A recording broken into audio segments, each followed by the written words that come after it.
Wali Kota Ambon respon positif tuntutan warga negeri lama.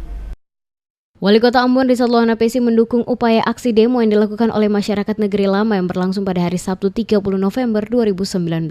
Menurut Lohanapesi, aksi yang dilakukan oleh masyarakat tersebut menunjukkan semangat keterbukaan dan dorongan demokratisasi dalam penyampaian aspirasi kepada pemerintah secara terbuka. Lebih lanjut, kata Lohanapesi, selaku pemerintah kota akan menerima dengan sukacita apa yang menjadi tuntutan serta akan melakukan konfirmasi dengan pejabat negeri setempat terkait apa yang selama ini menjadi kegelisahan dan keresahan warga. Dikatakan wali kota, persoalan dana desa atau DD saat ini harus dikawal oleh seluruh perangkat desa serta masyarakat terutama dalam penggunaan anggaran. Untuk itu ia meminta agar masyarakat harus kritis dan penuh pengawasan. Sementara disinggung soal pemilihan kepala desa definitif, sejauh ini dirinya selaku wali kota tidak akan melakukan intervensi dalam bentuk apapun, karena mekanisme dan aturan yang ada diserahkan kembali kepada masyarakat untuk melakukan proses tersebut. Terkait kepala desa definitif, hal itu bersifat up-down dan hal itu menjadi kewenangan masyarakat. Pejabat hanya bersifat mendorong setelah ada kesepakatan melalui badan perwakilan desa, maka dirinya selaku wali kota akan siap melantik.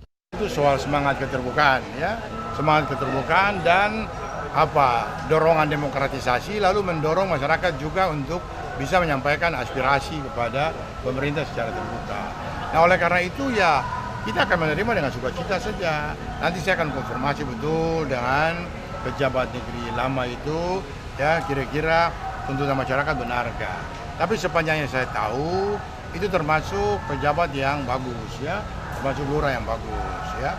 Ini mungkin juga soal misunderstanding, soal keterbukaan saja, ya.